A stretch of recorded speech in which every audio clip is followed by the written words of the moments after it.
Hello, Playdate. This is Don, This is Nick.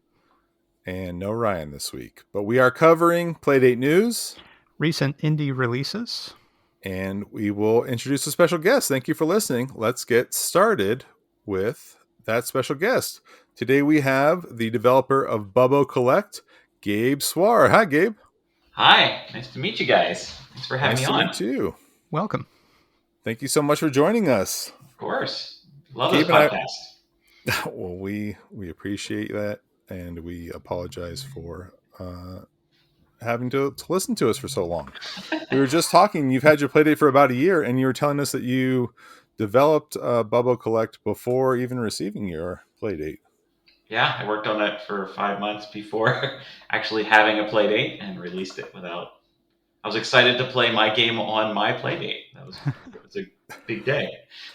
That must be exciting. And today's a big day because Bubbo Collect launched on Catalog. Do you want to talk about that process or hype it up a Yeah. little? Well, if any people don't know about the game, it's called Bubble Collect. You play as Bubbo. He's a little creature that can shoot bubbles, and he's trying to collect flowers for his girlfriend. So you play through 45 levels. It's like a top-down puzzle action game, and there's like a cool boss battle and stuff in there and everything. So yeah, there's a lot in there a lot of flowers to collect. Um, yeah, I mean it's been great. Like I actually developed the whole game. And then released it with only 15 levels and heard your podcast and other people's reviews and stuff, and they all said it wasn't long enough. I always intended to add more stuff, so I went back and added more stuff, and that's how it got up to the 45 levels it is now. And then, reached out to, or I was talking to Cable, is that his name? I'm sorry, I don't know how to pronounce his name. But we were talking back and forth, and he was saying that catalog was coming. I'm like, oh, sign me up. That'd be amazing. So I was actually the beta tester for like how to fill out the form and all that stuff. Oh, cool. And then they got me in whatever week this is, third, fourth week or whatever it is. And the process is great. It's if anyone does a Playdate game, it's like super smooth, and they really do a good job of supporting all the indie developers and everything. So. I can't recommend it enough. Like, it's fun to make games for the Playdate.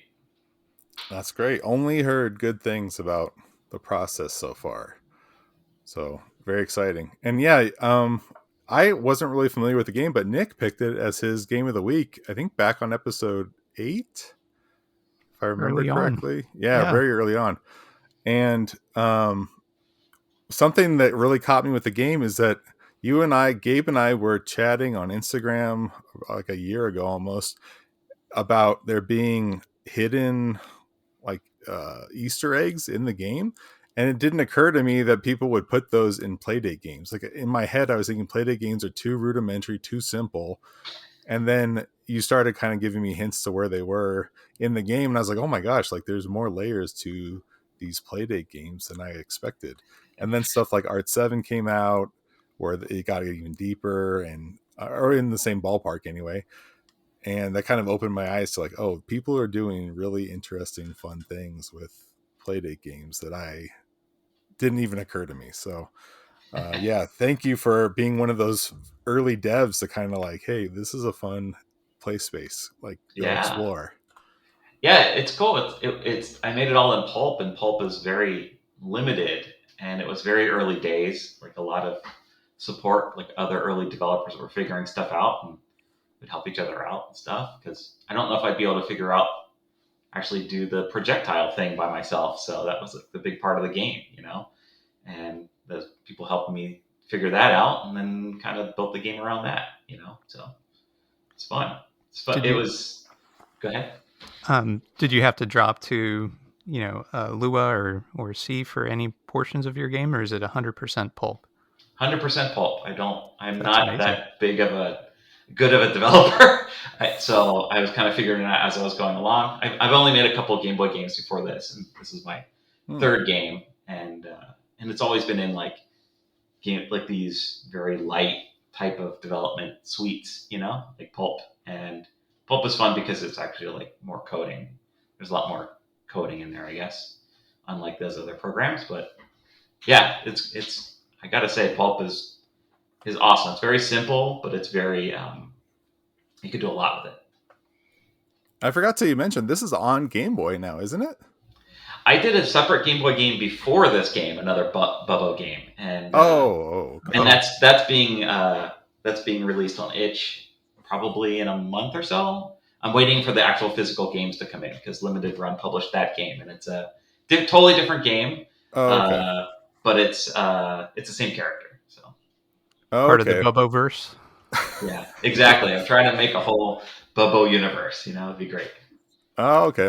My mistake. That's really cool. I'll have to dig deeper into that. I was thinking it was just a port or something, but This one is like about the Game Boy game is about Bubbo and he's going for a walk and he gets captured and he has to escape. So that one's called Bubbo Escape, and the other one's called Bubbo Collect. So just trying to make it like him and a verb is basically. I want to make a bunch of games where it's just like his name and a verb. Good marketing. Okay. Yeah. Very cool. Thanks. Anyway, so it's on itch and catalog. Check it out today. It's right there on your Playdate. We'll probably talk about it a little bit more, but yes, Nick. Is the catalog version the same as the recent itch update? Yes, it's exactly the same. Yep. Okay. Yeah, I've been playing my way through that here recently. I'm on level 43. Oh, great! You're into it. Getting there. Some of the new stages and the new mechanics that you've added are really, really fun. Oh, thanks.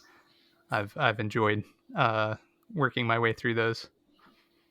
The flowy stages came as a surprise in that second half. One of them you can see as a GIF on the itch page, but I hadn't looked at the itch page, so it was a nice surprise during the gameplay. Oh, cool. Yeah. It's funny. I had a lot of those mechanics figured out when I originally released it, but I was like, well, I just want to get it out, see what people think. That's probably the fun part, right? Like putting your thing out and seeing what people think. And very scary because people just like go, "This is horrible." No, but I guess that's with every creative thing. You got to put it out there and see what people think. Yeah, it seems to be like, I don't know, this seems to be like the friendliest video game community. As toxic as a lot of the gaming space is, I haven't seen really much of that in the Playdate community. Yeah, it's funny. I think that comes from them down because a lot of all the you can pitch games to Panic and you fill out a form and it's like they're trying to encourage like indie developers that or like basically non-white dudes, that want to make games and really support everything, like, LGBTQ and everything, so it's cool. That's very cool. Yeah. Get more people in the space that haven't had that room to move. Exactly. Yeah, that's really cool. Well, should we talk about some other news? Yeah. I've got a thing up front here. Let's hear your thing. All right. So last episode, I messed up super bad, and we were talking about that binary puzzle game. Oh yeah, Binario, was it? Yeah. There's no such system that has 6-bit bytes. I was wrong. So I was reminded in our Discord pretty immediately after the release of the episode that early IBM mainframes used 6-bit bytes. And since they're octal based, octal is 3 bits per digit. And I mess with octal stuff all day long. So you would think I would have remembered that, but no, I did not. So anyway, I don't know anything. I'm sorry. Yeah, Nick. I was going to bring all that up, but I didn't want to embarrass you. Well, too late. I'll embarrass myself. Frequently. It was Nick Manier who brought it up, right? Yes. So thanks, Nick, and I appreciate the reminder. And also, developer of Binario. Oh, I was wrong. They brought it up too. Oh, okay. Did you try the Binario demo? I have not. Also Newsbit. There's a demo now for Binario. Good to know. That went up this week. I have not. I gave it a try, and it's really, really slick, but it gets complex very quick. Well, not complex, but it doesn't hold your hand very long, which is a good thing. So I only dropped into 2 or 3 puzzles, but very, very cool. If you like Picross and if you like, what is it, Sudoku, then check out Binario. I like those things. Give it a Gabe, shake. have you tried Binario? I have not. It sounded good. It sounded like I like anything that has like a really good presentation. You know what I mean? It could be almost like a crappy game, but if it's like looks really nice, I will definitely try it out. You know, Well, it looks nice and isn't crappy, so perfect. the full package. We got a couple notes here from Ryan. Ryan is not with us this week, unfortunately, but I did want to mention. I think I'm done with Twitter. Who is it that made Sasquatchers? I'm sorry, I don't have his name right here. It's Sasquatcher General on our Discord, but I know that's not his Christian name. I think he finally shook me loose from Twitter, so I have not been looking at Twitter. But Ryan has, because he's a heathen. And Scenic Route Software teased their new game on Twitter. The hot scoop is the title, You're Going to Miss the Bus. It looks like an endless runner, and it's a mix of static levels and random messiness of a runner. Scenic Route Software says it's a little bit of both. Pattern based now, because they were leaning towards it being sort of a subconscious rhythm based on how you hit the buttons, but then fun stuff like trampolines thrown in to break up that rhythmic pattern. So I'm always looking forward to Scenic Route Software games. So, and I am a sucker for endless runner games. So looking forward to that. Yeah. And then I did want to mention our former Pixel Panel featured game, The Luscious Lands, got a big update this week. And what does that mean? Our comments or the gaming space comment and suggestions were very helpful when considering what they wanted to improve in this new version 1.1.0. There were changes to the overworld. Nothing too big, just adding some new things like rocks and pillars to make the overworld feel a bit livelier. Portals are something that Destination Playdate over on YouTube, with something that he mentioned. So now, upon completing a dungeon, a portal will appear to take you back to the start. Nice. And pots. That was one of the bullet points of the update. So now there's something in the pots. And they also decreased the shaking that we had mentioned, the screen shake. So go over and update your copy and check out the new changes. Sounds great. Yeah. Happy to hear that.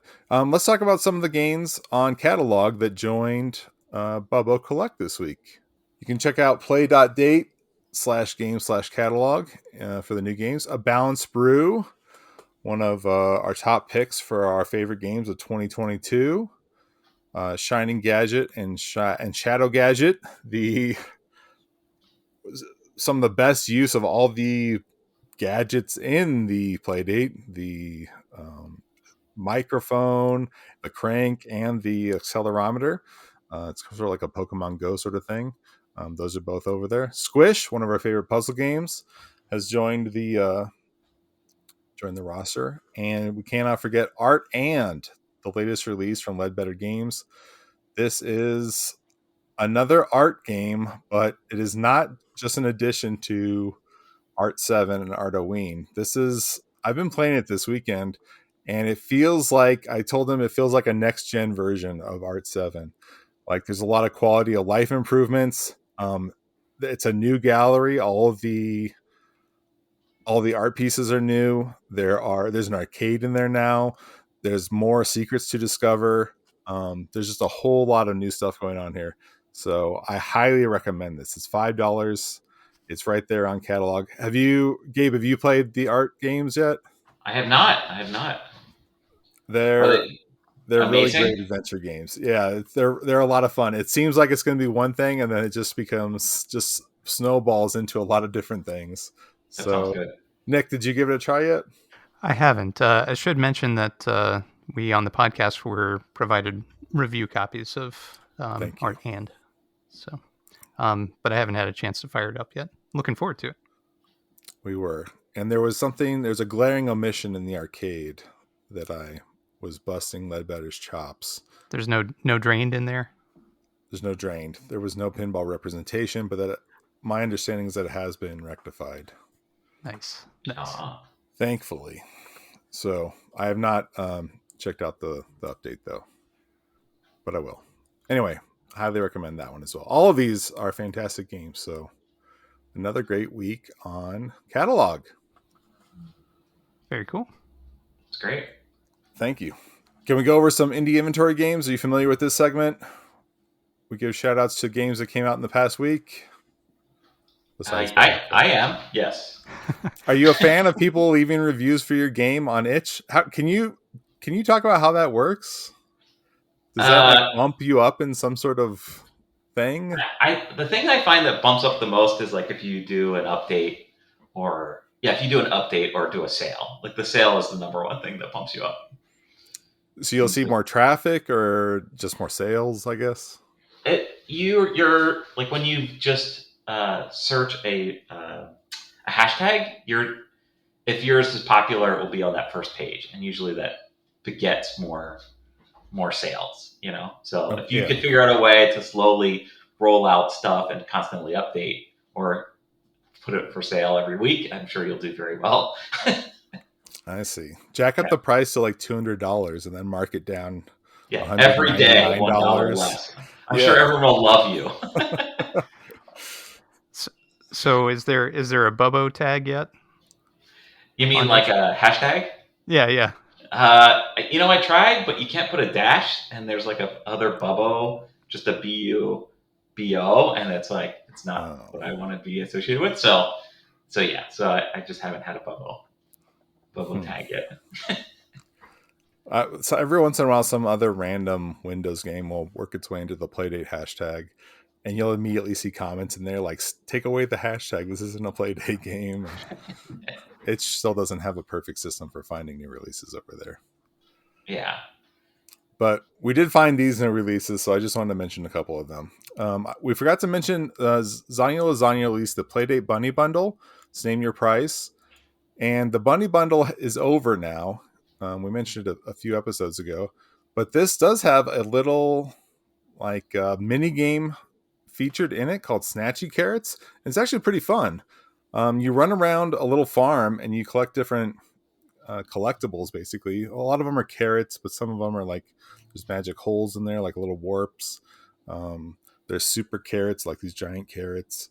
And you try to basically collect as many points as you can before the time runs out. And you try to avoid rotten carrots. And then there's rocks you can break up, and sometimes you'll find different more valuable carrots in those. So anyway, it's pretty fun. So there's ads in there or little features in there for all the other games that were in the bundle, but that mini game makes it worth checking out even though the bundle's over. So give that a look. Next up, Daedalus versus Minotaur, $1 from Orange Thief Games. I played it this week, and I posted a picture on the Discord where after you finish a map, either by running out of time, basically you have to make it through a maze before time runs out. When you're done, it shows your path, and I had looked everywhere in the maze except where the exit was. So that was very frustrating. But this has a really cool 2-player mode where one of you gets 30 seconds to draw a map on the Playdate, and then you hand it to your friend, who then has 30 seconds to solve the maze. And That's it's great. first person. You walk through the maze. It's really cool, and it works really slick. It's really fun. So I recommend giving this one a look. I don't know if this was a port of some sort of PC game, but anyway, worth a look. Next up, Country Quiz, Name Your Price by Adam Kurt. I'm really interested in geography, so I really wanted to play this, but it looks like he finally updated it to add the pdx.zip thing in there. I hope all developers please do this. I tried to add it, Nick, in the top file thing or whatever. Mm-hmm. I couldn't figure out how to do it, so I was going to scrap it, but it looks like he did it finally. I was waiting all week, but he got it. If you run into that situation and you have trouble, just shoot me a message. Happy to help. All right, Nick's got nothing to do. He can fix my files. And then the last one by Justin Searchy is called Stream, Name Your Price. Super polished puzzle game. It's very similar to Pixel Lines, which is a game I spent a ton of time on mobile. But basically you connect two shapes, and your lines have to fill out the entire grid on your Playdate screen. If you look at a GIF of gameplay, it's real obvious how it works. But highly recommend this. Very, very well made, very, very polished puzzle game. Just had a ton of fun playing this week. So check out stream. There you go. Okay. Okay. Should we get So to our pixel? That's the indie inventory, right? That's the inventory. We're done. Yeah. We're on to the main course, the pixel panel. And this is a game Nick selected, so we'll let him drive the bus. Okay. So the game that I selected was the first purchase that I made in catalog, and that is Grand Tour Legends. Grand Tour Legends is $6, and it was developed by Iorama. So this is a 2D and 3D mixture racing game where you use the crank to bike your way through one of 3 different courses. You can also select from one of 3 different racers, each with their own stats, which are described on the selection screen. And as you complete courses, you're awarded different kind of achievements or ribbons based on your performance outside of your ranking within the race.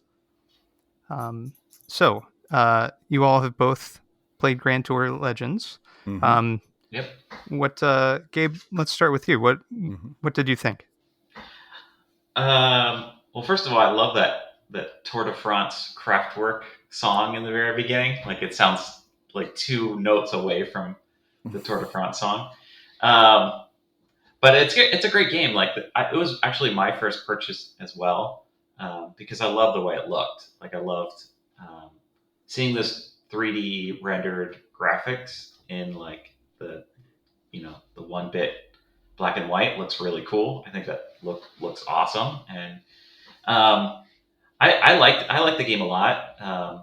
My only complaint is like I wish it was longer. I wish there was more tracks because it's fun, and when you turn the crank, if you go too fast, you hit a wall. I guess is that what they're thinking there for that? The bonk. I was thinking like you're out of breath or something. Yeah, you run out exhausted. of stamina. Yeah, but like that's the term, right? Like running at, like you hit the wall when you're a marathon or something. Yes. And I wish that was a little more lenient because I really wanted to I don't know. I guess that's the challenge is to really learn the tracks and get good at that. But I could only get like second place. It's the best I could do on like every track. I never got first place ever on any of these. So, but it's great. It's a great game. I think it's funny. Like I posted about it right when it came out, and a lot of my Twitter followers were like, "Look at that butt," because the guy's butt. So yeah. So they're talking about the game, right? Yeah. They weren't just being flattering. Okay. Yeah, I did. I don't know if I even played with the other characters or not. I only played as the first character.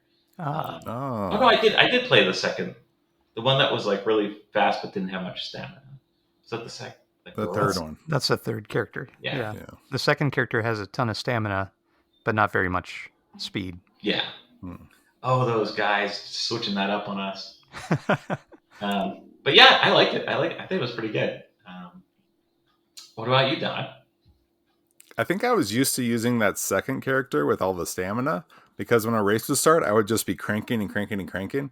And then somebody on Discord mentioned, try the fast biker or whatever. And so when the race started, I cranked right away and bonked. Like a 1 second in, I bonked, it hit the wall. It was like, oh yeah, I forgot that was a thing. But then kind of when I got the hang of the fast biker, it was kind of nice to use her. Like you just didn't crank very often, and she was just always so fast. But still, like you were saying, I don't know that I ever got better than second place. Maybe I got first on the very first track, but I don't think I know I didn't get better than second on the second and third tracks. And there's only the 3, right? Correct. Yeah. Yeah. Did you guys like memorize the tracks? Like, would you like coast down hills and stuff? Because it feels like that's kind of the purpose of that, right? Yeah, by lap 2 or 3, I'd figured out, where to crank hard and where to crank soft, basically. I I tried to. I wish it showed like a map in the corner or something. Like I play a lot of driving games, and I wish there were more tells in the environment on whether you're going uphill or downhill. Sometimes it's obvious that you were going one way or the other, but a lot of the time it was hard to tell. And so I would stop cranking thinking I was going downhill and my character would just stop in the road. And I found that a little disappointing. And I think you're getting at something where you really have to memorize the course, but without those more obvious tells, I just didn't find myself, I guess, taking the time to memorize every mountain, every hill. It's cool. Like the one thing I do like is like when you see the track, you can kind of see how it is on like they have it like a shadow, like a drop shadow underneath it, so you Mm-hmm. can kind of see that half of it's uphill and the other half is downhill. But like I wish there was a way to, like you said, like to show that in the game. Like maybe the character could go up when you're going uphill or downhill. You know, like almost like the camera or something. You know, I don't know, because that would be. I think that would. I love coasting. I love the sound effect when you stop pedaling and you just hear the chain Mm-hmm. going. I think that's so satisfying. And I want to. It was just I didn't. I don't know. Maybe I just couldn't memorize it or something. It wasn't obvious enough for me. You want to coast all the time. Yeah. Yeah, I hear you. Yeah, I didn't have that issue. I don't know. I thought that the road height changed based on if you were going up or down slightly. It's not like a straight wall or anything that you're biking up, but I thought there was a little variation there, and that was a bit of a tell. But the character's responsiveness is the big tell. So as you're cranking, I never bonked in any time that I've played, but I've only played it about 6 times, so Oh, that's crazy. not very much. Um, but yeah, if you're pretty consistent with your speed, once you figure out the cranking speed for a particular person and realize where you're going uphill versus downhill, you, at least I did, I started to adjust my cranking speed on the fly, and never really had a problem with stamina. It always stayed at basically right at the bottom, but it never went past that. So I haven't seen the bonk animation yet. Um, so when that happens, is there a penalty? Like, do you have Mm-hmm. to? Is there a timeout? Yeah, Yeah, you have you to have to wait sit for there for. stamina to fill up all the way up. All the Yeah, way. Wow, that's pretty punishing. and Okay. all the racers are racing past you. Oh yeah, I bet that's very disheartening. Um, so I did manage to get first in one of the races, and it was on the second course. But I've only ever gotten second on the first and the third. Um, so I don't know what the secret is. And I think um, the time that I got first, I was using the first character. Um, but I seemed to have the most success with the third character, the one that had the highest speed but the lowest stamina. Oh, Um, interesting. so I one thing that I thought might be, it seemed like it was pretty consistent, the spacing between the top 3 or 4 racers. So as you're going through and you start to overtake rank number 4, there's pretty much an equivalent distance between rank 3, rank 2, and rank 1. So depending on when you Mm. catch up to rank 4, determines where you're going to place at the end of the race, as long as you don't Oh, have a big slowdown. Um, so some more analysis is needed because I've only played it a handful of times, but um, that seemed to be the pattern that I saw. So I don't know if the racers who are determined to be first, second, third have a pre-programmed, speed preset, and if you're not moving at a particular rate, you're just never going to catch first, or what the case might be. that's what it feels like to me. It feels like there's like the first is definitely locked to a time, and if you can never reach that time, then I've never seen the first player. Like you're the only person who saw overtook the person at first. You know. Um, so keep at it because there's some cool graphical rewards Oh that yeah. you Oh, might enjoy. interesting. Um, one thing about the graphics that I wanted to touch on is that I'm not even sure how they did this rendering, but it's the 3D as you're biking through the course. It's very impressive and it's very fast. And then they overlaid the sprites of the biker on there, but the opponent racers are also 3D, or they appear to be. They're probably layers of sprites, but they're each simple geometric shapes. So I don't know if either of you noticed as you overtook opponents, but they're like cylinders that are Mm. moving and shaking like that. So it's pretty interesting to watch if you have a moment to observe it. Um, I have a feeling that all. I mean, you could make that game with all that stuff being pre-rendered. It's you just the could screen that rolls and where you are it would take in up a a lot of 2D track. space, I would think, Yeah, because you would have to. I'm not sure. Yeah, so I am curious, just from a development standpoint, how they managed to make it move as smoothly as it did. If it was streaming all those assets, like a bunch of individual sprites, um, that that would be tricky, a tricky performance problem, I think, on the Playdate. But anyway, I was very impressed with how it performed. I never felt like I was robbed of any movement because of the performance of the Playdate. So yeah, that congratulations, that is like an yeah. amazing feat. That's what Um, makes it look so cool. Like that's yeah, what it just looks great. Like when you see it, like, wow, it's like it looks like it's effortless running. animation. Yeah, yeah, it's great. And the sound design, you mentioned the idling chain and the Kraftwerk alike song, but all of the music for each track and the different effects are just very, very well done. I was incredibly impressed by that as well. So, Yeah, I mean, um, I was as well. It reminds me a lot of like Outrun or something. Like it felt like mhm, they're like, Hmm. oh, this is the beach one. We're gonna make a special song that sounds just for the beach, you know. yep, And whenever you make racing games, that should be the high. Like everyone should shoot towards that Outrun. Like, that's my. I love Outrun. Yeah. it's a great I game. love how legible everything is too. All the Yeah, text, the characters, the landscapes. It does have a really good sense of speed, or whether you're going full speed or medium or whatever. It just feels good. I do wish there was a little bit more, I guess, variation. Like maybe some characters you really do have to crank very hard to get up hills, instead of kind of like how Nick was saying, he always kept the stamina consistent near the bottom. I found myself doing that a lot. Like, should I be cranking and using all my stamina and then coasting and having it fill up? Or should I just be like casually cranking, keeping it around 20%? I don't know what the strategy is. I think Gant was streaming it on Tiny Yellow Machine when the game first came out, and I remember him placing in the top 5 in the leaderboards, but you really only see the top 5, so it's hard to get a gauge of like what are good scores. And one of the times when I bonked and I felt like I did terrible, I looked at my time and I was like 7 seconds behind the top 5. So it's wow, not like it was 20 seconds behind or something ridiculous. huh? So we all must be a very tight pack, Yeah, as far as the leaderboards. I think if you could build it back up while you were going downhill, that would be great. Like I think that would be make the game deeper. But Yeah. I just don't know if that's the case or not. You know, I tried to do exactly the same thing as you. It's like, okay, well, I think I'm going downhill now, so I'll just like stop pedaling.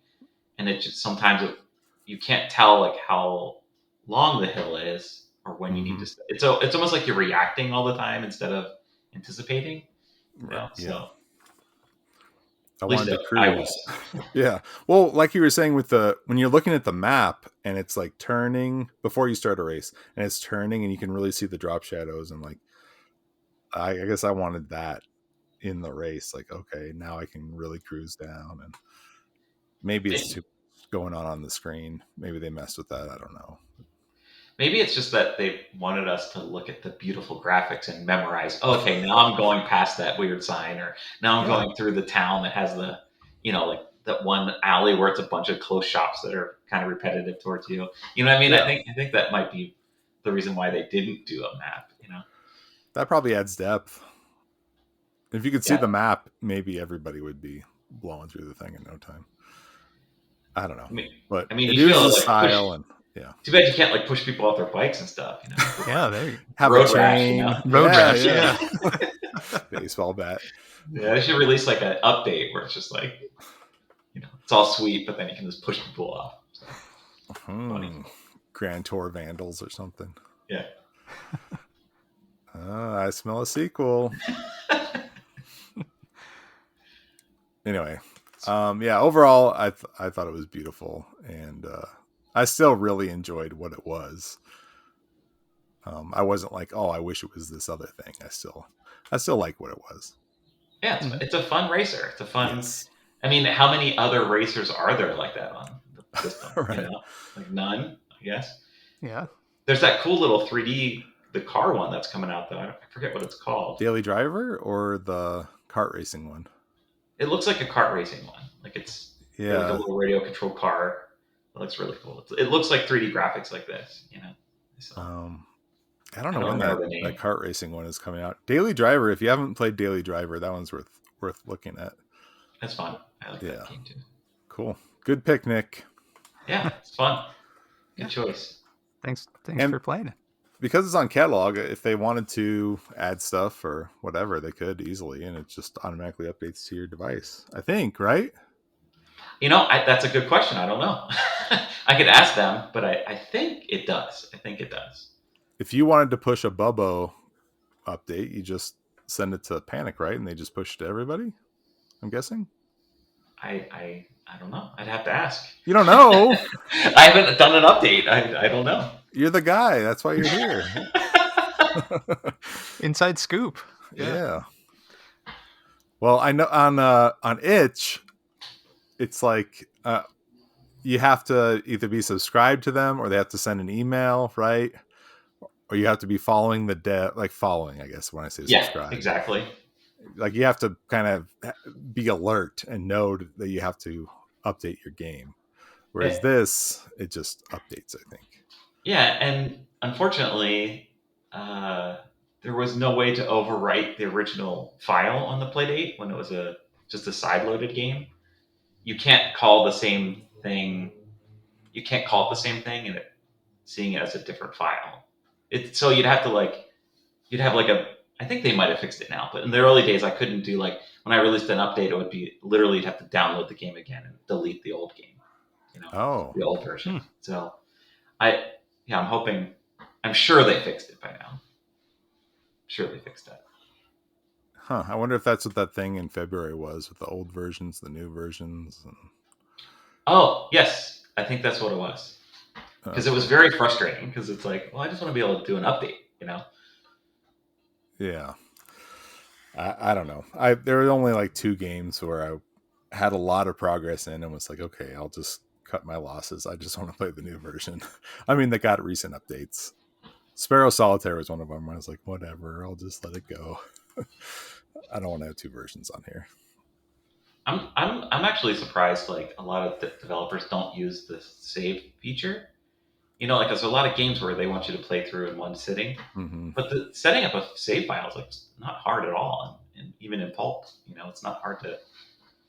It's not hard to even test it either. I was really surprised. Usually it's a lot harder. When I was doing a Game Boy game, it was like, oh, this is a pain in the butt to figure this out. But Pulp was pretty straightforward. Do you allow saves on your Game Boy game? Mm-hmm. Yeah, or Game Boy games. Plural. Yeah, the one is just I released as a ROM, and the other one's a physical cart. So they actually had to put the battery back up in the cart and everything. That's cool. Interesting. Yeah, I'm excited to get it. I haven't actually physically held my game yet and played it. So next month I'm supposed to be getting it. So I'm really excited about that. It's like a giant. I work in animation. I don't even this is just my hobby, And I always wanted to make games, and I just can't wait to actually hold a game that I made, So what made you decide to start developing these games for these black and white, systems? Well, I in animation, or I did comics and stuff too on the side when I worked in animation, and the way to do it is like you always start small. You always start with like something really simple, like an ash can that's like 10 pages for a comic or something, and then you work your way up to color, you work your way up to like longer stuff. I was like, well, that's perfect because I want to, like, my dream would be to make like an NES game or like a modern game for modern console. I was like, well, what's like simpler than that? Like, what's the simplest? And then I saw GP Studio come out, and I was like, this is like amazing. Like, I could make a game. So I sat down for 5 months and figured out how to use it and wrote it and made a game. And then that was it. I was like, I gotta keep going. So it was funny because I remember seeing actually like the Playdate, like black and white 1-bit artwork and stuff, and I was like, I want to make a game for the Game Boy like that. Like with that many restrictions. So it's funny because like the Playdate influenced the first Bubble game, and I made that Game Boy game, and then I moved on to the Playdate game because that's when Pulp came out, and I was like, oh, I'm gonna figure out how to make a Bubble game in Pulp, and it's funny because the Playdate game came out first, and then the Game Boy game came out afterwards because I got a publisher for the Game Boy game. So it's weird that the Playdate influenced a Game Boy game that came out after the Playdate game. But yeah, I wanted to start. Long story short, but I want to start simple. Like I wanted to start like very, very simple. And that's what I'm trying to do too. Like I'm trying to, like, my next game, I want to make it more for modern consoles and more color and just slowly building up to like a nice big beefy game. So Bubble Warfare. Or... you mentioned the NES, and you also said modern consoles. So is your next game going to be for the NES or for modern consoles? Well, it depends. Like I'm talking to a developer. Well, I would work with a developer and trying to get a publisher on board to make a game for modern console, and then it'd be a Bubble game and try to make it like a Bubble collection. But if that doesn't work out, I'll probably just learn how to use like NES Maker or something and make an NES Bubble game. Because I have a couple ideas for games, but I just need the time to do them. Like everybody. I know about that.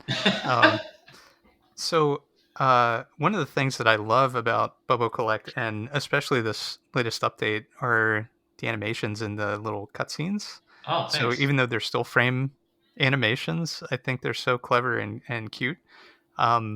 So is that, out of curiosity, was that part of the design from the beginning for your interstitial cutscenes, or did you ever plan to do like motion or some more kinetic type animation?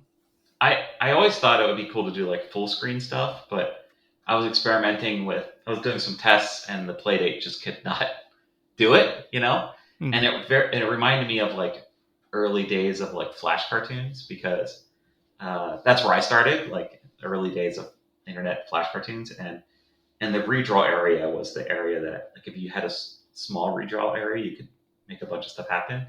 So when I was thinking about the Playdate, I'm like, okay, it's probably the same thing. I'll just make it like a still, and then there's like a cycle happening. You hit a button to advance to the next panel. It's almost like a motion comic or something. And yeah, it seemed to work out really well. And I've been screwing around with another game in Pulp, another Pueblo game, and that uses because Pulp uses 8x8 grid like for everything. I figured out a way to do it 16 by 16, kind of. It's like still 8x8, but it looks like it's 16 by 16. So, because that was my one complaint with Bubba, was like I feel it's really hard to read on the small screen. Like I didn't know that because I didn't have a Playdate when I made the game, and so that's what I'm trying to rectify if I do another game. And yeah, so I kind of want to start with that's the thing I'm working with right now, is trying to figure out like how to get more graphics in there and get it to play well and bigger sprites. Yeah, you could do that. I mean, did you guys play Along Came a Spider? Yes. Because all those characters are like 16 by 16, and it's like it's not hard to do. It's just you got to really plan for it, from the very beginning. So would Bubbo just have? Would he like puff up before he spits out the cannonball, or is that what you mean? Oh, you mean like if the character was bigger? Like, Yeah, is that what you're talking about? Like the character would change? well, it's like the sprite would just be bigger because when I was doing the Oh, Game Boy, more like readable. Bubbo is like 16 by 16, and in Pulp it's all set up by 8 by 8. So he kind of looks like more like a bug in this game, and then the Game Boy game he has more like a cannon with like little legs, you know. So Oh, you I can see. kind of tell I what he see. looks like a little better because it's like stripped down so much, you know. Yeah, Mhm. Um, but I I didn't. I wish I would have planned that from the beginning when I did Bubbo, I the see what first you're saying. Bubbo game, you know. It's still readable to the player, but not readable in your design, your character design. Yeah, I mean, I think Legible, I should say. I'll send you some images of like the game I'm working on now. You'll see the difference. You're like, oh, okay, now I can kind of see what this is Okay. intended to be and what this is intended to be. You know, because it's just more fidelity. It's more pixels. You know. Was Bubbo an existing character before you made these games? No, I just it was funny because I was working on a platformer for Game Boy, and I got so frustrated with GB Studio, and I'm like, well, what's like the one thing I could make with it, like because it's kind of like an RPG maker. I was like, well, I just did an RPG because that was like the first Game Boy game I did. I was like, I want something that's a little more actiony, so I made it so you could shoot bubbles in every direction. I was like, I'll just make something really simple, and that's kind of where he came from. You know, like what's And like that's the how you developed simplest thing? Robotron 64. Is Yeah, so it's like Kirby. Like I heard that's the origin of Kirby too. They just had like Hmm. placeholder graphics, and then they're like, well, we like it enough. Let's just keep it. So that's why it's so simple. You know. Just made him a circle or a ball. Yeah. Yeah, a ball with feet. You know. Yeah. So Bubba doesn't have any arms or anything. He's just like a little cannon with an eye and like legs. You know. So it's fun. Like you know that it's fun to like. I want to. I just have so many ideas for games. It's like not enough time to do it. You know. That's frustrating. It's like I have a lot of ideas and just need to sit down and find time to execute them. as an early pulp user, as the tools progressed over time, what's the biggest improvement that you've seen from those early days to now, for I gotta example? say they didn't. Like there was only one change they made is that you could they fixed a lot of bugs and then Mhm. the one change they did is like they added like a crank line in the code.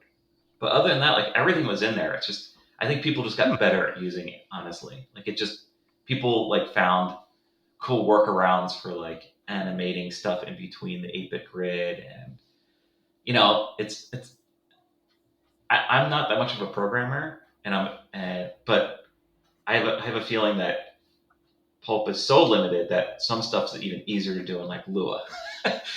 If it's that's I'm not don't know if that's the case, but I from what I found with pulp, I was like, okay, I know exactly what the restrictions are and I know what I can push, what I can't, and it's a really good tool. It's a really because you can build everything in a browser and you don't lose any work. You know what I mean? Like it's great. It's like super accessible for anyone to make a game. Like I cannot recommend it enough just to sit down and they have a little game that you load up from the very beginning and it shows you how to like interact with stuff and exits and that's enough. If you could come up with a story, that's enough. That's all you need to like just tell a cool story. Hmm. Very cool. So, Yeah. um, music and sound through pulp. Um, did you do all the sound design for Bobo Collect? hmm Yeah. I was going to And bring that up. I appreciate your restraint.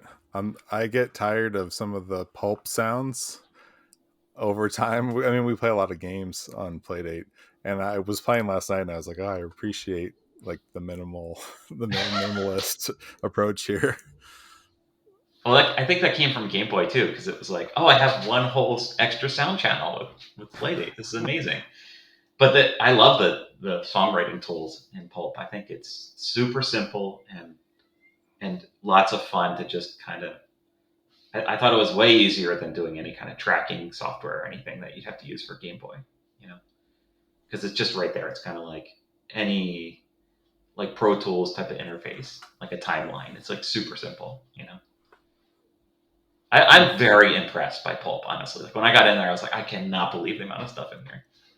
They did fix sound. That was one thing they did fix too, because I found when I was doing my sound, they did an update and then everything sounded different, and I was really mad. So I had to go back and like rebalance everything and kind of change the sounds a little bit.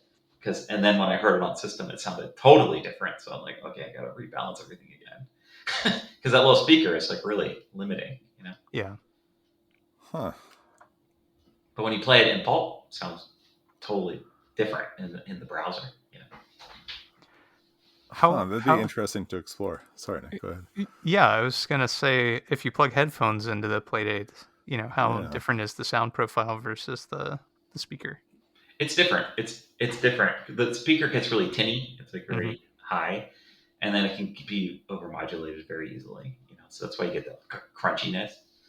And I had to go through the whole game and like pull stuff back because I found that some sound effects were the same as the music. So you kind of plan the voices accordingly. You know, like try to stick all your sound effects on these voices and then the music on these voices. That way everything separates, you know?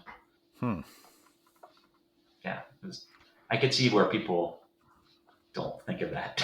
A lot of crunchiness in some of those games. Did you play A Coke Memory? What was that one? A Coke Memory. It was one of the season games where like you were messing with different audio software or audio hardware. Oh yeah, it's like a conveyor belt and the thing comes in. Yeah. Is that the one? Yeah. So that one, I felt like it got a lot of range out of the speaker, and I haven't really seen any other games like that. Well, some of them will have sound effects, but no music that kind of match that. I guess I haven't played everything that's come out on catalog, but I don't know. I always feel like the speaker on the Playdate was really good, and we just haven't seen many games support it. Now, Pulp, I don't know that Pulp can do quite the same thing. Yeah, it's a Pulp. Memory it's a Pulp on the Playdate speaker issue, is what it is. Because it's okay. You have like five different voices, and that's all you get, you know. And some of them together don't sound good on that little speaker. But if you're doing like an MP3 or anything or any other way you're developing, I'm sure you can get around all that, you know. Because I agree. Like I thought Tapeworm Disco Puzzle sounded really good too. Because that has that good like square wave. It sounds like an NES game, you know.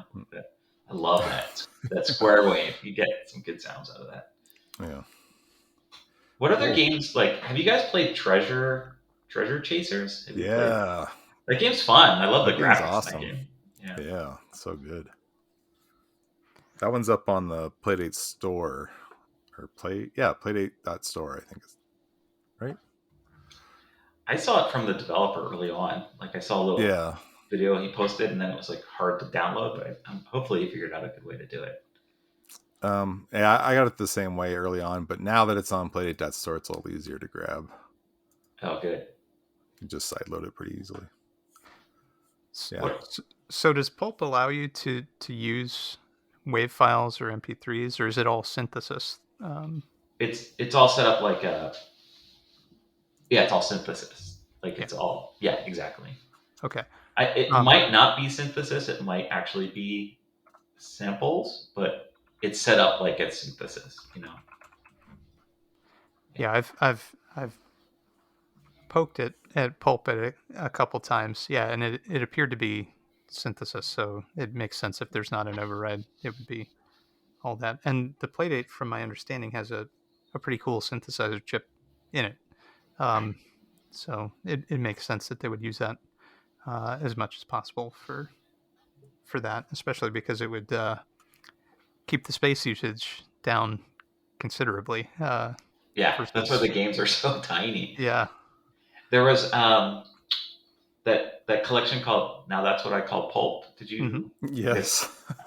I was part of that collection, and it was interesting to hear how different stuff can sound, even though it's all pulp. You know, I was like really surprised, you know. And the reason that we even thought of doing that was because that little speaker is coming out, the little stand.